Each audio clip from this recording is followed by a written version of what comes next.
Y yo creo que hay que empezar, para empezar por algún lugar, por diferenciar de qué vamos a hablar hoy. No vamos a hablar hoy específicamente del tema de la espiritualidad genéricamente. Vamos a hablar de la fe y vamos a hablar de la religión. Y además, bueno, compartiendo tu testimonio, que participaste de la encuesta, esto es lo que contestaban a la pregunta ¿en qué te sirve la fe? Creo en la posibilidad de tener un mundo mejor. Creo en mí, en la fe que tengo, en lo que me sirve. La realidad que estamos viviendo no nos da para creer mucho en nada. Si vos crees y tenés fe, todo se te da. Que creer en Dios me alegra el espíritu y me da mucha esperanza. No, a mí la fe en mi vida me sirve para darle sentido a mi vida. Me parece que en todas las cosas de la vida que uno debe creer en alguien, ¿no? Me sirve tener fe para poder seguir adelante, para hacer proyectos. Y si no tengo fe, si no tenés fe en algo, ¿cómo vivís? Escuchó, ¿no? Cuántas cosas, en una frase nada más, cuántas preguntas que se plantean, cuántas dudas que se abren. ¿Cuántas posibilidades de personas que como usted, como yo, como la platea que lo representa usted, puede de alguna manera poner alrededor del tema de la fe? Parecería que una cosa es la fe que uno tiene en uno mismo, que se parece un poquito a algunos temas de autoestima que hemos hablado, que se parece a algunas cosas de lucha que hemos hablado, y la fe en el jefe, ¿no? Quiero decir, me parece que son algunas cosas distintas, ¿no? Creo. A ver, ¿cuál es tu opinión? ¿Tu nombre es? A mí, Olga. Olga. A mí me parece que es la fe que uno tiene en uno mismo. Ajá, que la fe que ayuda es esa. Es la que más te ayuda, a Muy mí bien. por lo menos. Entiendo. Sí, vamos aquí a la señora. Graciela. Sí. Le quiero preguntar, doctor, a las personas que no tienen fe, ¿cómo van por la vida? Porque hay personas que no creen en nada. Habría que tener mucho cuidado con esto, porque no tener una religión, o no profesar ninguna religión, ni siquiera no creer en Dios, es garantía de que no tengas fe. La idea de la fe no necesariamente está ligada indisolublemente a la idea de la religión, y no necesariamente está mezclada necesariamente con la idea de la fe. Quiero decir, cuando alguien habla de que cree en el hombre, por decirte una cosa, me está hablando de una fe, me está hablando de una confianza, me está hablando de algo que tiene que ver con creer. Cuando alguien dice que no cree en Dios pero cree en la naturaleza, exactamente lo mismo sucede. Así que yo no sé si hay gente que no tenga fe. Lo que puedo decirte, y esto te lo digo bajo mi responsabilidad de mi profesión, yo como terapeuta he encontrado que siempre hay una esencia de religiosidad en cada persona, que puede no estar ligada a la idea de Dios, que puede no estar ligada a ningún culto en especial, pero está. Sí, ¿cuál es tu nombre? Patricia.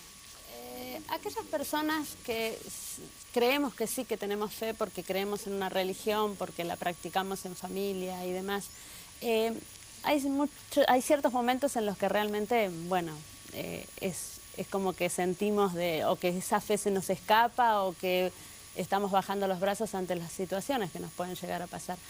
¿Cómo se hace para reafirmar eso, para seguir alimentando eso todos los días? La fe es en sí misma y por definición una creencia que no tiene una razón, que no tiene una confirmación. Quiero decir, el día que se pueda demostrar, sin lugar a dudas, que Dios existe, esto va a dejar de ser fe.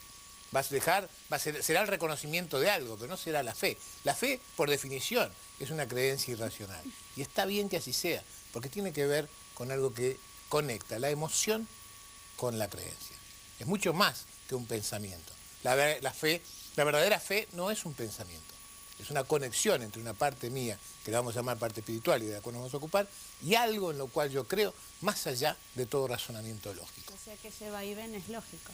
Ese vaivén es lógico porque esta creencia irracional se confronta con mi mundo racional y es permanentemente puesto en duda, permanentemente cuestionado. Y permanentemente entonces tengo que estar chequeando esto que me pasa, porque si bien la creencia la tengo, el argumento por el cual tengo esta creencia es absolutamente irracional. ¿Se entendió? Gracias, sí. Claro, vamos al señor aquí. ¿Tu nombre? Sí, Gustavo. Gustavo. Sí, ¿a dónde nos lleva a tener fe? ¿Hacia dónde nos lleva a tener fe? Muy bien, antes de contestarte yo, quiero que te contestes. ¿Hacia dónde te lleva a tener fe? Y te lleva a generar una fuerza, a tener una seguridad. La fe ayuda, desde mi punto de vista, nos ayuda, digamos, a sentirnos más seguros, a apoyarnos en algo para seguir, ¿no? Ajá. Esto, yo te voy a hacer una pregunta ahora, vamos a cambiar de roles. Parecería que estuvieras diciendo entonces que la fe es condición de los inseguros. No de los inseguros, pero... Bueno, pero si decís que vamos a buscar ahí cierta seguridad, ¿por qué? Y porque nos ayuda a apoyarnos de repente. ¿Y por qué necesitaríamos el apoyo en la fe? Te pregunto una vez más. El apoyo en la fe. Muy bien. Y yo contesto, porque no somos omnipotentes, porque no somos autosuficientes, porque nunca vamos a poder con todo el tiempo, para todos, toda la vez. Porque de verdad vamos a necesitar el apoyo. Va a tener que ser el apoyo de un amigo, de una amiga, de una relación, de un vínculo. Va a ser el apoyo de la fe, va a ser el apoyo de lo que sabemos, de lo que creemos, de lo que estudiamos. Va a ser el apoyo en nuestras creencias, en nuestras certezas, en nuestras emociones. Pero de todas maneras apoyo situado adentro y afuera de mí. Vamos a necesitar. El tema de hoy es la fe. Y Mercedes de Mar del Plata, 52 años, dice, ¿por qué tenemos fe o creemos en personas que son líderes o se destacan? ¿Jorge? Bueno, gracias, Gaby. Yo creo que en realidad a veces creemos más en aquellos que se destacan porque reflejan una intención nuestra, porque estamos acostumbrados a creer que si el otro llegó, tiene, goza, es virtud de él tener cierto poder especial, cierta condición que nosotros no tenemos. Y la verdad es que no es así, absolutamente no. La fe tiene que ver justamente con una actitud que se tiene solamente para aquello que no nos puede defraudar. Quiero decir, una de las características de la fe es que no tiene riesgos, no existe esta historia. La fe, creer en un amigo, uno puede se equivocar. Creer en uno mismo, uno puede fallarse de alguna manera. La fe tiene que ver con algo que uno pone al servicio de algo que sin lugar a dudas, sin lugar a dudas no te puede fallar. No hay una garantía de éxito, de triunfo, porque nada está en juego en este sentido. Sí, vamos a la señora que se llama. Buenas tardes. Marta, doctor. Mi pregunta es, ¿qué sucede con aquellas personas que han perdido, a causa de un dolor muy grande, totalmente la fe? Hay un momento en el duelo normal, ¿sabes? En un momento después de una pérdida, digamos así, y después que pasa un momento donde hay cierta conexión con la bronca que me da que el otro se haya muerto, a veces hasta con la bronca que me da el muerto por haberse muerto.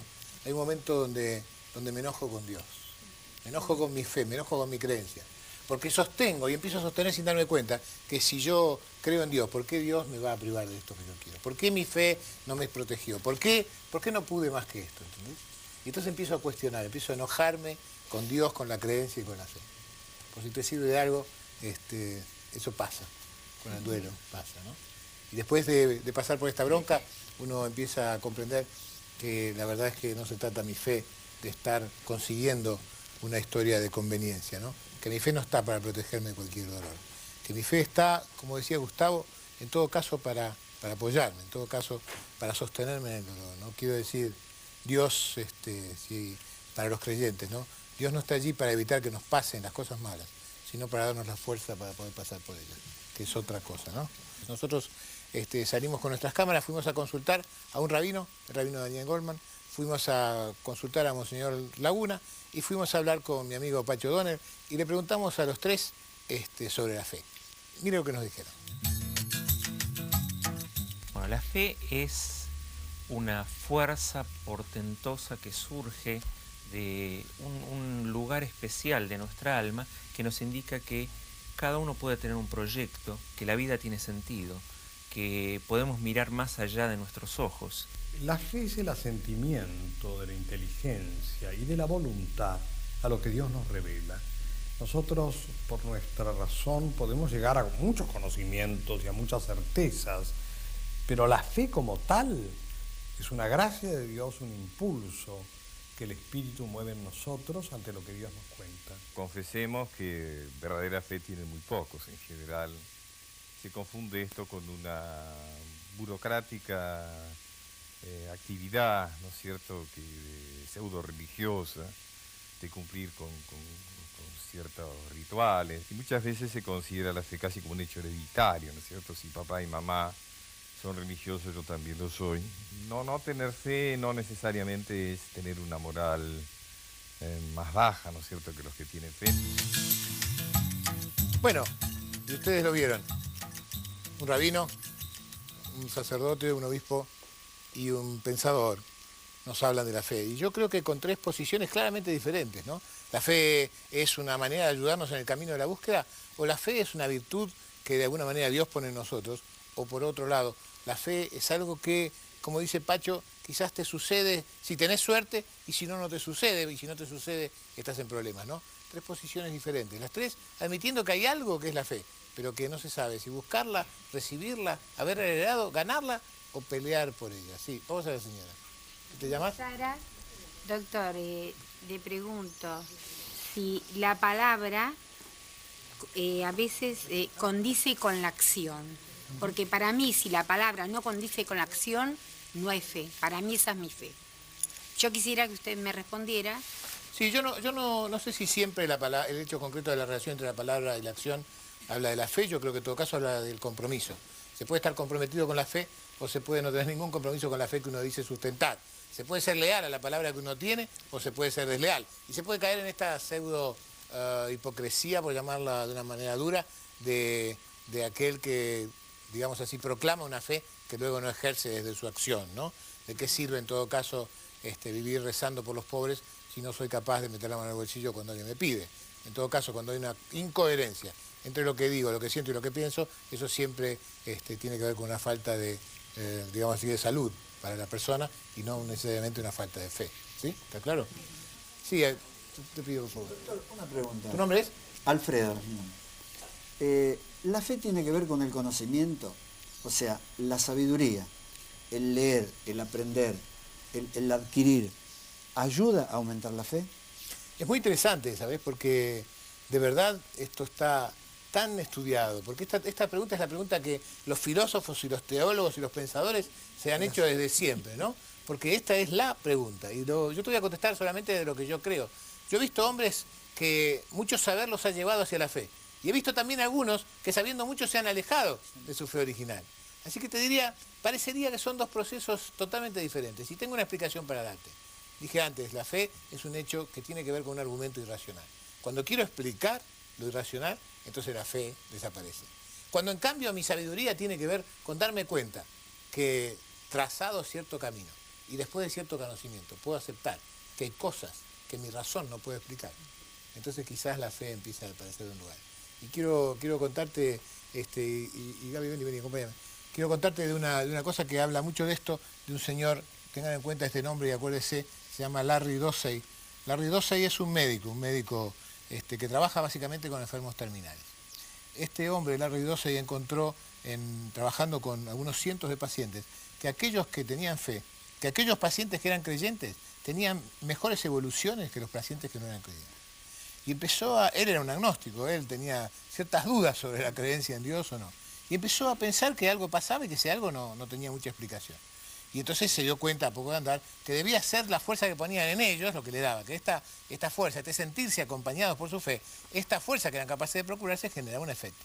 Y entonces empezó a decirle a sus pacientes, a alentarlos a sus pacientes a que vuelvan a su religión, a que tengan contacto con los sacerdotes de su fe, a que vayan a la iglesia, a que vayan al templo, a que recen, etcétera, etcétera. Y empezó a notar cómo los pacientes tenían porcentualmente mejores evoluciones. Pero a poco de estar investigando esto, encontré un dato que es increíble y que yo quiero que ustedes sepan, está en el libro que se llama Oraciones que curan, que me parece que vale la pena que si usted se lo cruza lo vea, de Larry Dossey. Empezó a ver que pacientes que no eran muy creyentes, pero que tenían familiares creyentes que rezaban por ellos, tenían evoluciones mejores que pacientes que no tenían familiares que rezaran por ellos. Y esto desde el punto de vista científico no tiene ninguna explicación, ¿escuchó? Ninguna explicación, ninguna explicación. Él empezó a trabajar sobre esto hasta que terminó haciendo grupos de 1000 y pico de pacientes en estudio, los dividió en dos grupos, 500 y 500, y a la mitad del grupo les puso gente que hiciera cadena de oración por ellos. Ya no familiares, ya no gente conocida, sino gente externa y extraña que rezara y rogara por ellos de varias religiones, y a otros 500 no los puso en ese grupo. Créalo usted, no lo crea, yo creo en este dato, los datos están científicamente probados, estos 500 pacientes evolucionaron de una manera diferente. Dirá usted que en realidad es la confianza que les daba saber que alguien estaba rezando por ellos. Dirá usted que era la energía puesta al servicio de ellos. Yo también digo eso, sin embargo, sea como fuere, ¿no? Si esto no hace daño a otros, yo pregunto, ¿por qué no tener este recurso? ¿Por qué no sumar mi conocimiento a la idea de que hay algo que yo no puedo explicar, pero que puede existir, sin necesidad de que me vincule por allí con el tema del temor o con la necesidad que nos da la superstición de ejercer poder sobre ese algo? Porque el gran problema de la superstición, el gran problema de la superchería religiosa, el gran problema del aprovechamiento de la tendencia religiosa de las personas y de la fe para sacarle su dinero, como venimos viendo en estas investigaciones que estamos presenciando todos los días, es justamente aprovecharse de esta religiosidad para intentar dominar, para intentar convencer a alguien de que en realidad el jefe tiene que hacer lo que yo le pido. Este es el problema y esto es un tema que tiene que ver con la manipulación, de ninguna manera con la fe. Antes de irnos a una pausa, hay una pregunta de Javier de Liniers, tiene 21 años, y dice: ¿hasta qué punto la fe es una elección personal o uno solo la practica porque los padres la inculcan? Esta es la postura que Pacho decía más o menos en su comentario, que a veces uno aprende a tener fe. La fe se puede llegar por aprendizaje, a la fe se puede llegar por conveniencia, a la fe se puede llegar por necesidad, se puede llegar como una tabla de salvación desesperada, también se puede llevar desde el conocimiento, aunque parezca mentira, cuando uno termina de encontrar que hay razones que no tengo y busca las razones últimas en algunas cosas, como la pregunta de recién, y también a veces en momentos sumamente desesperados donde no tengo maneras de hacer, puede ser que yo recurra a la fe. Mi amigo La Yunta, que es hoy conocido para vos lamentablemente, sí. Mi amigo La Yunta tenía mucha deuda, ¿no? Ajá. La Yunta, para los que no se acuerdan, lo llamamos La Yunta porque llamarlo caballo es poco, ¿no? Entonces lo llamamos La Yunta. Clarísimo. Mi amigo La Yunta se le ocurrió que si ganaba la lotería, podía pagar todas las deudas. Sí. Entonces fue a una iglesia y el cura le dijo que si él tenía verdaderamente fe y rogaba, Dios lo iba a ayudar. Y entonces mi amigo La Yunta empezó todas las noches sistemáticamente, antes de acostarse rezaba: Dios mío, Dios mío, Dios mío, déjame ganar la lotería, Dios mío, déjame ganar la lotería. Yo gano la lotería una vez, te pido, no te pido muchas veces, te pido una sola vez. Una vez que yo gano la lotería, pago todas las deudas, Dios mío, déjame ganar la lotería, Dios mío, te pido por favor una sola vez. Así, 99 días seguidos, todas las noches rezando media hora, pidiéndole a Dios que le concediera beneficio de ganarse la lotería. ¿Y? La noche número 100, el milagro se produjo. Una voz en la habitación dijo: yo te doy una oportunidad, delincuente, pero comprá un billete, comprá un billete.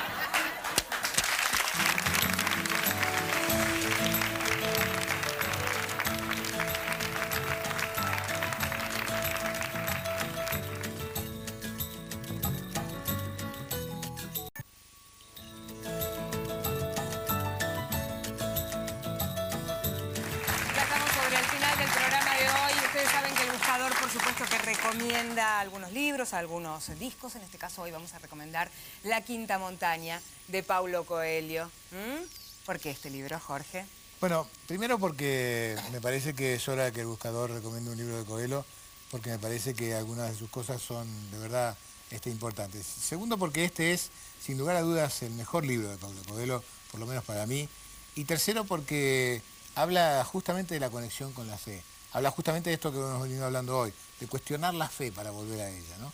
Y me parece que está reflejado maravillosamente. Si usted nunca leyó Coelho y quiere leer solamente un libro de él, lea este. Si usted leyó otro y no leyó este, lea este también, porque la verdad es que es, yo creo, lo mejor, lejos.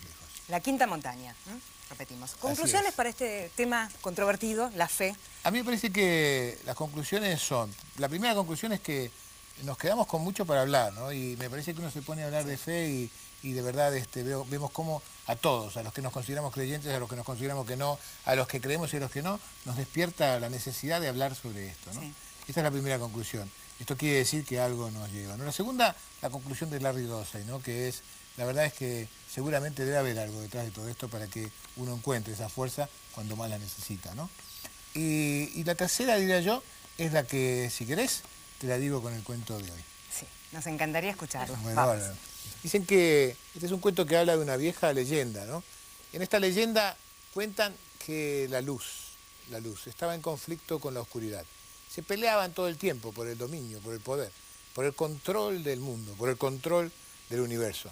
Y allí estaban peleándose todo el tiempo, discutiendo quién gobernaba, quién aparecía, quién dominaba, quién era más poderoso que quién. Un día la oscuridad decidió establecerle un juicio a la luz. Decidieron que iban a hacer un juicio y que en ese juicio cada una de las dos iba a tener sus argumentos. Cada uno debió tener su abogado.